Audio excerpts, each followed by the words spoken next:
Welcome back, everybody, to the Cordios podcast. Today, I'm going to talk about something that's been kind of, something I've been thinking about lately, and I've been seeing a lot about too, is lonely men, or the overwhelming number of lonely men.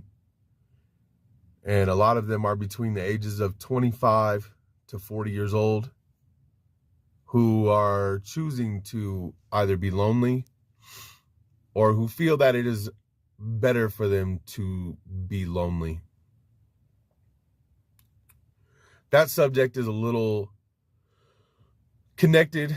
I don't want to say a little connected. That subject is connected. And there's plenty of data to back this up too. Is connected to men committing suicide. So I want to open this entire podcast episode today. I want to open it up with saying that I will post a link to some mental health stuff for men. If you feel like you are having issues, or you feel like you want to take your own life or take things into your own hands and feel like you may be a danger to yourself and need to speak to somebody, that suicide hotline that I will post in the description is there to help you. And also feel free to go to my Instagram and inbox me as well. I have no issue speaking with you if you need someone to talk to. So I'll start with this. This is an episode that I really wish I could have people call in on. But I'm 39 years old. And about, I would say 7 or 8 years ago, I went through something like that. And that's not the first time that I had gone through it. I've been through that particular issue a lot of times in my life. And even back to when I was a young kid, teenager, didn't have too good of an upbringing. And I felt like there were times where that was my only choice. That was something that I needed to do, that I had no, I shouldn't be here. I felt like I had no direction. I had no purpose. I felt like nobody would care if I was gone anyway. I didn't really have anything to make me feel like I should stay here. This is when I was a teenager. I was always in trouble. Didn't really have a home to go back to that I felt was comfortable, or a place that I even wanted to be. So I would end up going out and running around on the street, hanging with people I shouldn't have been with. And a lot of things that I saw while I was out on the street caused me to want to do the same thing. It made it worse. There are multiple times in my life where I hit a spot where I felt vulnerable, weak, and I felt like the only way out of that situation was for me to take my own life. So that's just kind of an opening to what we're going to talk about. I just wanted to preface it with that because I want to make sure that people don't come on to this channel thinking that I'm somebody that has no idea what I'm talking about. And I feel like it helps a lot of people when you can talk about the things. When you're talking about the things that you're talking about, it makes other people feel better listening to someone that understands what the thought process is behind something like that. Because a lot of people that have never been down to that kind of depth don't really understand where it comes from, or why it exists, or why people think that way. So I feel like it means a lot for me to explain why I should even be listened to at all when I'm talking about something like this. So let's start with the fact that men feel lonely. I was looking at some statistics, and it said that out of all suicides, 80% of those suicides are men. There's another study that says that something like 70% or 72% of men feel lonely, left out, and pushed aside in society. So I think there's a lot to unpack with this whole I have no friends and I'm lonely thing. I really think that a lot of it has to do with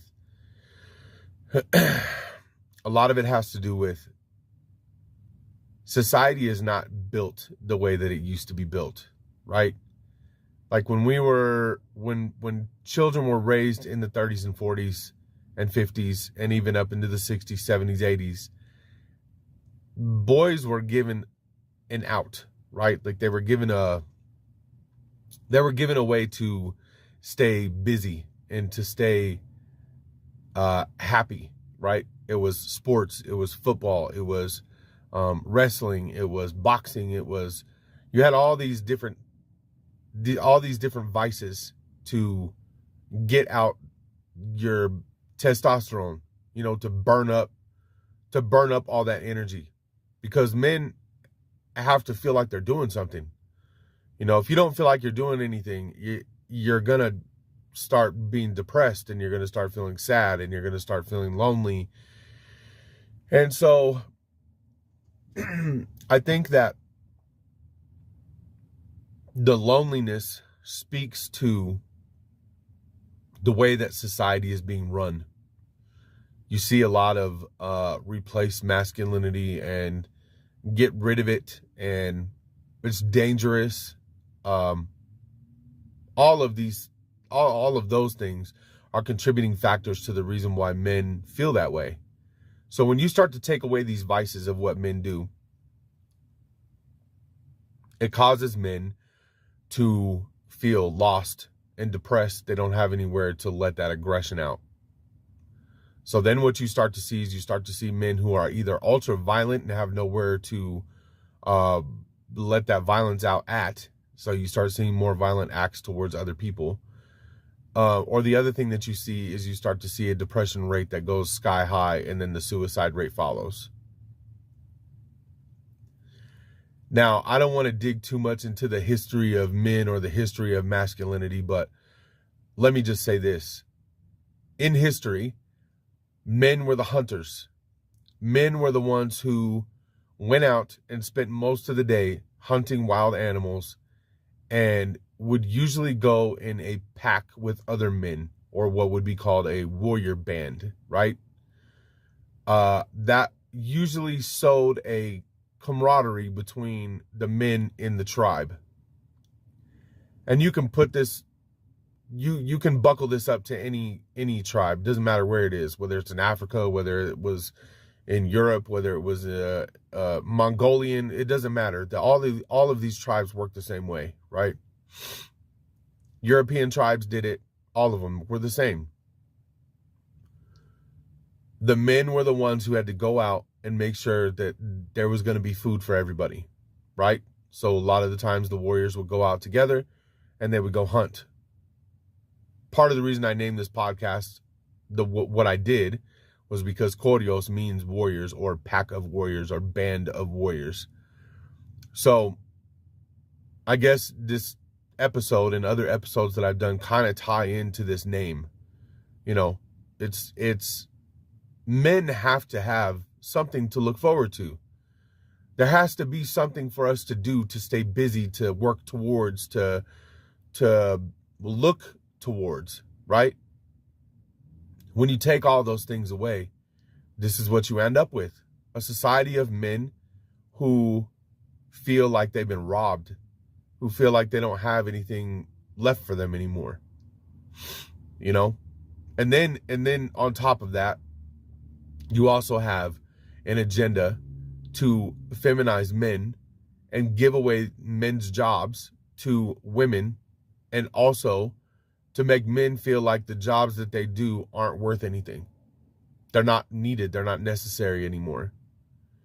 So me being 39 and I look at the headlines and I look at what's going on, I understand what's happening. I get it. I know what they're doing. They're trying to push men out of society, and they're trying to weaken men, because society is easily moldable without strong men.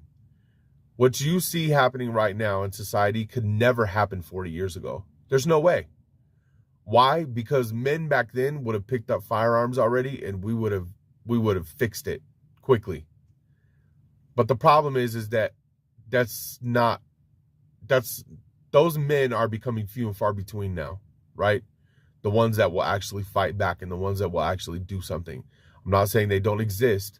I'm just saying that it's becoming soft. We're becoming a softer and softer and softer society, which means that the bad elements, whether that be the government or criminal elements, are able to get away with more, because the men in society are not what they used to be, right?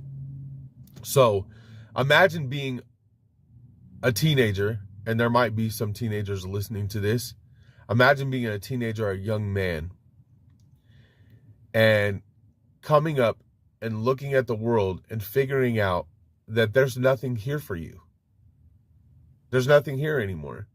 Sports have been turned on their head by what they're doing with sports. Hunting is, you have to get a license, and you have to have all of these credentials to go get a license to go hunt. And if you don't have an older adult there to teach you how to hunt, you're most likely not going to even want to hunt. They're making guns harder and harder to get a hold of. Okay, so you don't have anything to spend your time on that's constructive. So then what do boys turn to? Or what do men turn to in general? They turn to what's easiest to get to, right? Pornography is one. Video games is the other. And I'm not knocking video games. But what I'm saying is that we're being pushed into this corner of boredom. We're being pushed into a corner of boredom, and we're being told by media and all of these other things that we're not needed anymore. We're not necessary for civilization to thrive anymore, right? And whether we're listening to that or not, it's bouncing in and out of our ears all the time. You know, we're being told that we are RAPISTS. We're being told that all the time. We're being told that there's a train going by, so I apologize for any extra noise. We're being told that we are violent predators. We're being told that women can do things better than men can. We're being told by women that we're no longer trusted anymore. That the only thing that we think about or care about is bedtime fun. We don't have a brain. We don't think about anything else. We're being told that when it comes to marriage, we're worthless. These are the things that are being passed around in society now about us, about men, about boys. Sorry. You even have schools now, elementary schools and middle schools, that are trying to tell these boys that it's wrong for them to be boys, that it's wrong for them to be masculine. So when men hear this, right? And that's all they hear all the time. And all they hear is that they're worthless and not good enough. It's going to cause depression, and it's going to cause them to withdraw from society. Who wants to hear that? You know? I understand why some of these men feel the way that they do. And they don't have friends because they don't trust anybody. So that's the next part of this, right? Because I want to talk about all the reasons why people withdraw from society. I'm one of those kinds of people where I don't really want to be recognized by society. I don't need to be the center of attention. I like to have friends, but it's not the top of my priority list for me. I'm happy by myself. So it's not like one of those, I'm a loner and I just want people to feel sorry for me and I like being by myself all the time. I just, by my nature, am just a very lonely person. And it's not sad lonely. It's like I want to be alone. I do better and I operate better by myself. It's just the type of person that I am. And I'm happy that way. There's no depression. There's no sadness. It's just the kind of person that I am. So, from my point of view, I see a lot of people are becoming more narcissistic. They're more worried about themselves. They're more worried about what they can get for themselves. There's a lot more risk in having friendships nowadays. Usually with friendships nowadays, they can turn ugly. And I'm not saying that's all of them. I'm just saying that I'm noticing that more and more friendships are turning into, what can you do for me kind of thing, right? The world is fast becoming selfish. People are more worried about themselves. So, and when I was younger, it was bad. So I can't even imagine, nowadays it's probably even worse now, right? So men, and also, by the way, men are being told that them, being friends with other men and forming these groups of men to talk to about personal issues, they're being told that that's bad. It's too masculine. Going to the gym is too masculine. You shouldn't go to the gym because if you go to the gym and you want big muscles, that means that you're violent. And personally, what I do is I ignore those things. I don't care what they say, and you shouldn't either. All I'm doing right now is just kind of setting the stage or giving an answer of why this is happening, right? So men feel like they're being cut off from society. There's the thing of really not trusting people anymore. Some of them didn't grow up with fathers, so they're not being taught how to interact with other men, right? Which can cause you to kind of pull back into your shell and not really speak to other men because you feel, I don't want to say inferior, but you just really don't know how to interact with other people because you were never taught how. A lot of men nowadays don't know how to assert themselves. They don't know how to be I don't want to say dominant because it just sounds weird, but they don't know how to have a presence, right? So a lot of men are kind of like, hunched over and real quiet, and they don't really go to the gym or do anything physical, so they don't have any physical strength to them. I'm not saying everybody, but a lot of these young boys or young men now, they don't have any strength to them. They're afraid of everything, right? So the fatherless homes nowadays, I have a video on this. Actually, I think I've got 2 videos on this. The fatherless generation, those 2 episodes that I did, talks a lot about how most households don't have a father in the home anymore. And that's another problem that kind of adds into this entire thing. So you've got the narcissism thing, you've got the loner thing, you've got 80% of men are ignored by most women, right? So you've got a new class of women, or a new generation of women, who are watching Instagram and they're taking part in serial dating and feminism, and they feel like most men are beneath them. So instead of going for that pool of 80% of men who are just average, I'm an average guy. Most guys are average, a 4, a 5, a 6, somewhere in there.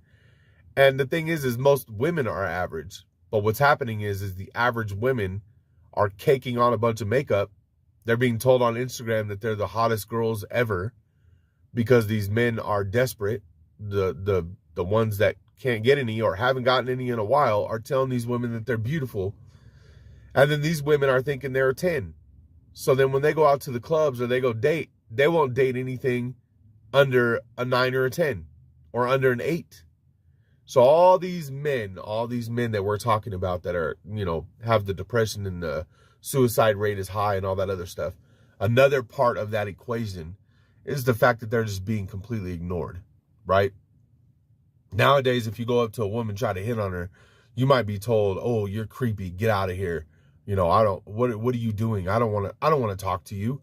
If you are not up to her standards, she doesn't even want you to look in her direction. And then on top of that, the Me Too movement and all the other things, there's all of these different weapons or all of these different things that are weaponized against men now, right? Feminism has gone way beyond what it ever was supposed to be and has taken all of these things and weaponized them. And now women can use them to their liking whenever they want. It's very easy for them to use them against men. So what's happened is that men have been pushed back into a corner where they feel like there's no use in even trying anymore. Why? Why try? Okay, so let's look from a man's perspective. You go try to have a date with a girl, right? And you're like, man, I'm going to take this chick on a date. After the date, maybe we'll go back to her place. Something will happen, whatever, right? She's had a couple drinks. You've had a couple drinks. You get back to the apartment. You guys do something together.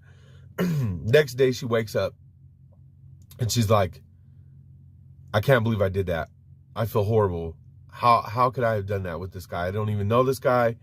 She's feeling guilt. She's feeling remorse. And in order for her to get that off her chest, she goes to the police station and decides to turn you in. That's all it takes. That's it. There's no protection there. There's no protection for men whatsoever. We don't have a way to say, well, no, she consented to this. It doesn't matter, because when push comes to shove, everyone's going to believe the woman and not the man. And that is the kind of shit that these men are thinking about. Like, why would I step out there and go risk that kind of charge to lose everything, to end up getting locked up in prison? Because if you get locked up behind an R charge, you're screwed. And that's part of the reason why, not to get too much into my personal business, but that's part of the reason why I don't go out and engage in that kind of garbage. Because if a woman turns around and decides, you know what, I'm gonna turn this dude in because I can't believe I did that, or whatever the case may be. Some girls do it because they think it's funny. I've heard of stories like that. So if they do that to me, I have a child. I have 3 children that rely on me for everything. They rely on me for food. They rely on me for a roof over their head. I'm a single income household. So if I get pinned on some charge like that, my kids are gone. My car is gone. My house is gone. I will lose everything. In the blink, it'll only take a second for me to lose everything. Within 2 weeks, I'll lose my job and everything else will go with it. There's no reason to risk it for someone like me, right? And if there's other fathers listening to this, it's the same with you, right? Like, you don't know what you're getting yourself into with these women. And I remember a time when it used to be the other way around, right? Where women would say, well, you don't really know what you're getting when you date a man, and you don't really know what you're getting yourself into. And now it's the other way around. I understand women still have stuff to worry about too, but now it's the other way around. It's turning the pendulum swinging the other way, where now men like us with kids in tow, who have already been screwed over, you're paying alimony, you're paying child support, you've got all this stuff going on, you're already under the barrel, you're barely hanging on by a thread with your bills and everything you got going on. And then now you got to worry about if this chick's going to turn and just decide, fuck this guy. Screw him. I don't care. It's not my problem. You know, I don't care about his kids. I don't care about him. I don't care about what he has going on. You just don't know what you're getting a hold of. You have no idea who this person is that you're talking to, you know? So, reeling it back in and talking about men and the suicide rate and being lonely and not having friends and all that other stuff, right? That is all, it's all part of the same thing, right? Men in their minds are very logical. So they think like, we think ahead, right? We always think ahead. We always think about what could happen if we decide to go this certain route, right? So a lot of men, young men and older men alike around my age, are thinking the same thing. They're like, okay, let's say I go ahead and risk this and I go out there and I find this chick and she ends up being cool. Or what if I find this friend, he ends up being cool and we're hanging out and, you know, everything is good. But then they think about what could happen out of that. And and how much society is pushing this hate all men garbage. It's everywhere. It's everywhere. I post it on my Instagram all the time. That garbage is everywhere. So men's mental health is out of control right now. It's out of control, you know, and a lot of people who are religious will tell you that it's because, you know, God is not there or God is not in these people's lives. I beg to differ, you know. I know plenty of people that have lived their whole entire lives out, never went to church, never prayed, never read the Bible, and had a perfectly good life. They were happy, they raised children, you know. I don't think that has anything to do with it. I think what it has to do with is it has to do with the fathers in the home. It has to do with the way that these men are raised, and it has to do with outlets. It has to do with giving them an outlet, and it has to do with society. When society starts to ignore its own men, the civilization is going to fall apart. I mean, there's no other way that it could possibly go. We're the builders of everything that you see. You look at the roads, we built that. You look at the railroads, we built that. You look at airplanes, airliners, we built that. Cars, we build them. 98% of men do those types of jobs. You know, the blue collar worker jobs. Going out, busting your ass, breaking your knuckles, and doing all this hard back-breaking work to make sure that things continue to run the way that they're supposed to in society. Right? So when you start to ignore and push these people out of the picture, these men, what do you think is going to happen when you start to make them feel like they're not important anymore? You know, when they give up and they say, hey, you know what? All right, well, if women can do what we can do, all right, I'm not going to work this job anymore. When they start pulling the plug and doing suicides, what's going to happen when men start to decide they don't want to participate anymore, which is already happening? What then? What's going to happen to the infrastructure? What's going to happen to families when fathers walk away and just say, I'm done, not doing this anymore? And that's happening as we speak. The numbers are going up every year. I have statistics that I was looking at tonight. The numbers just keep climbing. 2022 is the highest that it has ever been that men have pulled the trigger. Suicides. Ever in history. There's something wrong. And nobody cares. Nobody's doing shit. Nobody cares about it. There's a couple of YouTubers that are speaking about it, but where is the support for men in society? Because women can't do these jobs.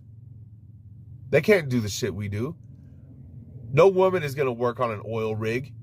No woman is going to go dive underwater and weld shit up. You know what I mean? I've done manual labor jobs most of my life. And I can tell you, out of all the years that I did manual labor jobs, I've seen maybe 2 women the entire time. And that's working on houses, that's building houses, that's painting houses, that's moving furniture.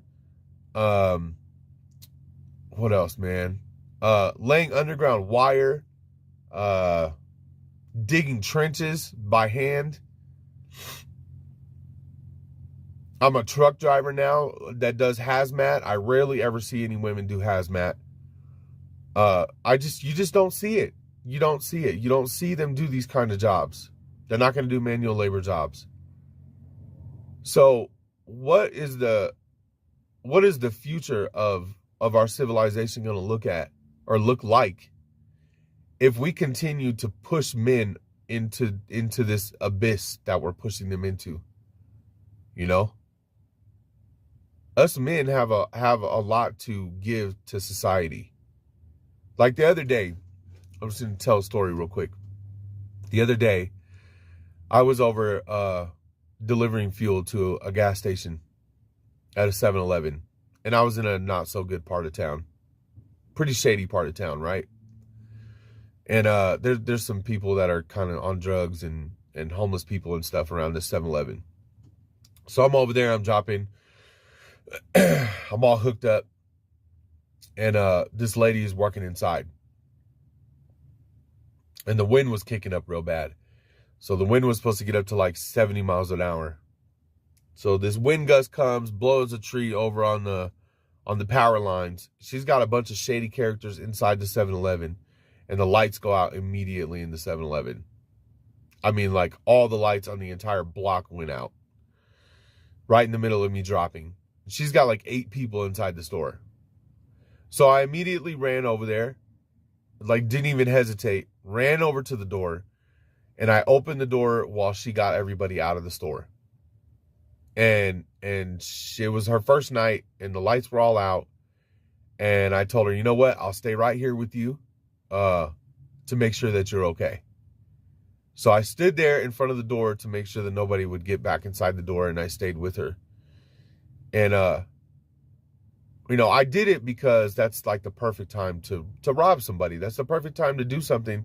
You know, if one of those people wanted to do something to her, that would be the prime time to do it. So I told her I would stay right there, and I just, you know, kind of watched over her and all that stuff. And then I stayed there with her until the lights came back on. They came back on about 20 or 30 minutes later. But she had to run back inside. She needed to go into the back room. She had some other stuff she needed to do. And she needed to call the boss. She was looking for a key to see if she could lock the door. And so I stood in front of the door and I didn't let anybody in the store because I didn't want anything to happen to her. So what I'm trying to say is that men are necessary in society. Like, we're the protectors, we're the hard workers, we're the manual labor workers, we have an important role in society. And the powers that be, these higher up people, are the ones that are pushing this agenda forward, where they are trying to ostracize men out of society.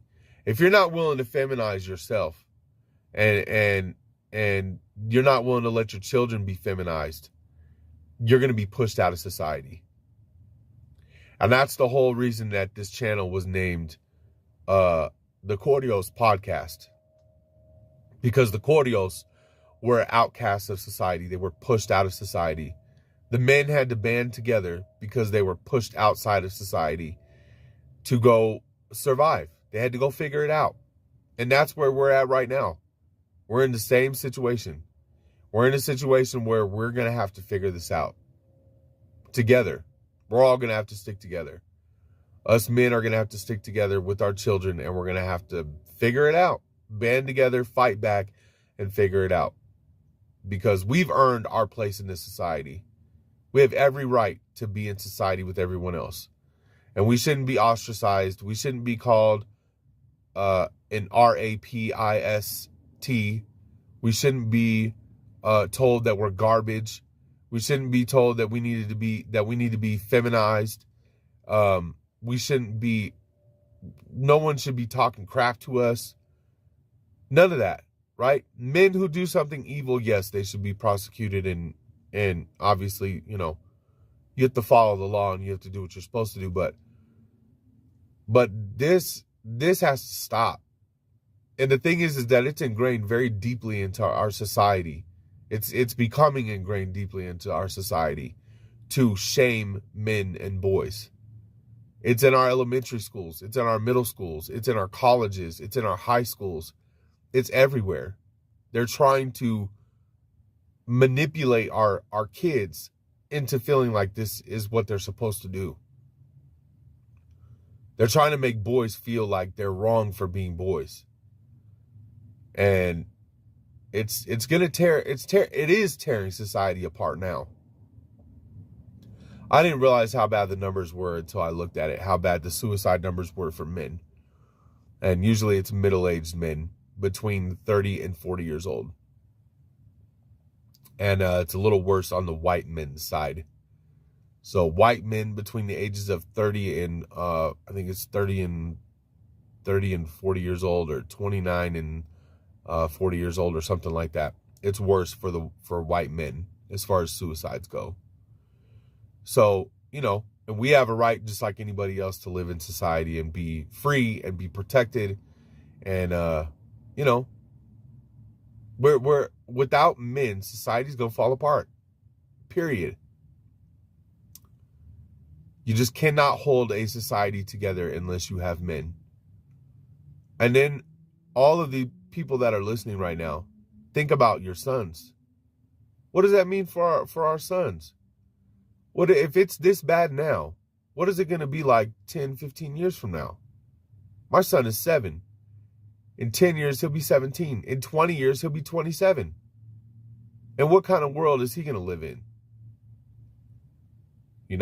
I worry more for my son than I worry about myself, because I understand what's happening. I get what these people are trying to do. So I don't even pay attention to it. So now, with the closing part, I want to say this.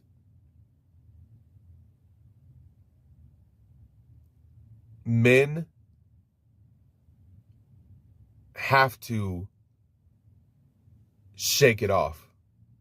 We got to shake it off. We got to shake this crap off. We got to start speaking up. We got to go to the gym, work out, get outside, go hike.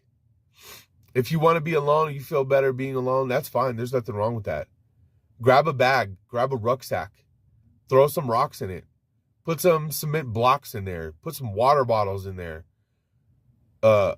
weigh it down, challenge yourself, and go do something. I don't know. I don't know where some of you live, but if you live next to the mountains, shove a bunch of bottles inside of a bag, take a pistol with you, make sure you're safe, and go hike. Go find a place and get out in nature. I'm a firm believer that getting out into nature and reconnecting to being out in nature where we're supposed to be is good for you mentally. Getting out there, taking a breath, getting out in the sun, get some vitamin D, exercise, and challenge yourself. Find a hill that you normally think that you wouldn't be able to climb up, and go climb up that hill. Men always have to be doing something, working towards some kind of goal. Even if you set yourself a goal and say, you know what, I'm going to go hiking 3 times this week. Get out and go do something.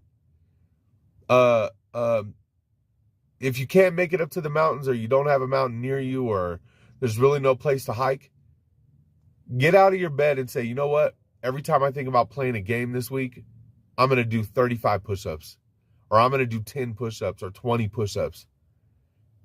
Challenge yourself to something. Because I used to be that way. I used to just lay around. I used to feel sorry about myself, or sorry for myself. Didn't have anything going for me. I would drink all the time. I used to chain smoke cigarettes. I'd feel sorry for myself.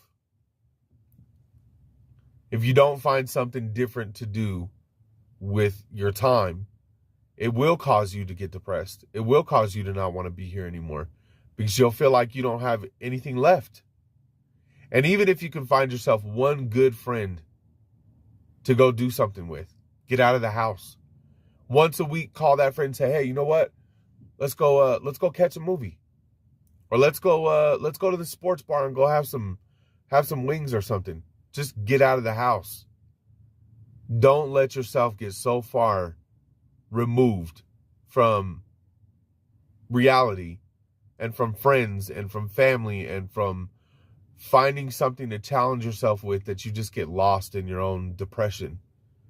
You know, you gotta get up and you gotta move. And don't pay attention to what all these people are saying. Don't pay attention to the news. Don't pay attention to how they're saying that men are garbage and you should be feminized and you should be GAY, or else you're, you have no business being in society if you're not a alphabet person or you're not part of this woke garbage. Just ignore it. I don't even pay attention. I mean, I pay attention to it because it's there sometimes, but I brush it off. I don't care. I still practice the things that I want to do. I go to the shooting range. I take my son outside, throw a football. I go on cruises with my oldest daughter, and we go up in the mountains, and I take my kids and go up in the mountains and just go. Sometimes we'll go all the way to the top of this little area that we go to, and we'll get out of the car and we'll just stand there and hang out, and we'll pick sticks to take home and make little walking sticks with, or we just take in the air and take in the sights and look at how awesome it is and breathtaking it is. Any chance that you can, get away and realize that that you're cared about. Somebody loves you and somebody cares about you. It's not worth it to go take your life. It's not worth it to just say, I'm done. I'll just say this. About 15 years ago, I almost did that. I mean, when I say almost, I mean in the car, middle of winter. I had no one to talk to. It was freezing cold. I was homeless. I had a pistol in the car with me, fully loaded, and I was ready. Like, I was 100% ready to go. Didn't want to be here anymore. I was done. I didn't care. I'd lost everything. I lost my daughter. I didn't have a place to live. My own family wasn't talking to me anymore. And I put the barrel to my head. Like, was ready to go. And then I went to go pull the trigger. And when I put my finger on the trigger, something stopped me. I don't know what it was, but something made me quit. Something made me stop. Took my finger off the trigger and I put the gun down. And I fell apart. And after that night, after that happened, that was 15 years ago. Now, I have all 4 of my kids, even my oldest one who got taken away from me back then, is still back in my life. It's not what I want. It's not the kind of relationship that I want with her. But she's here, though. I still get to talk to her. If I would have checked out back then, I wouldn't be where I am now. I wouldn't have my kids. I wouldn't have a good job. I wouldn't have a career. I wouldn't have anything that I have now. I wouldn't be enjoying life. I wouldn't have one of my dream cars that I always wanted. I would have never known what any of that felt like because I would have checked out. So I hope if anybody's listening to this that's thought about checking out or is thinking about checking out, don't, because you'll never get a chance to know what you had coming, whether it's good or bad. And if it's bad, work through it. Don't take your life. It's not worth it.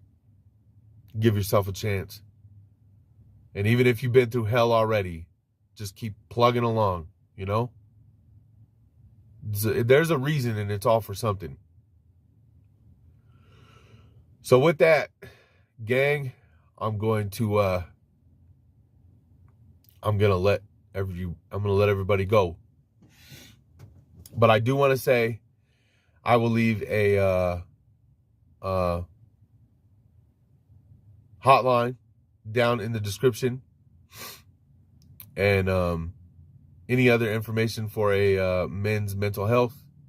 And I will also leave my Instagram plug down in the description, and I will pin the men's hotline or the suicide hotline in the comments. And like I said before, if you feel more comfortable coming and talking to me, I'm okay with that too. Just come on to Instagram and message me, and I'll be available. I usually always answer my messages. So I hope that helps somebody to listen to that rant. But this is definitely a big problem, and something needs to be done. Men need to be men need to heal, and they need to be told that they are important. You guys are important. We are important to society. And don't forget that, you know? So everybody keep your heads up. Join the tribe. Subscribe. Hit like, share, and comment.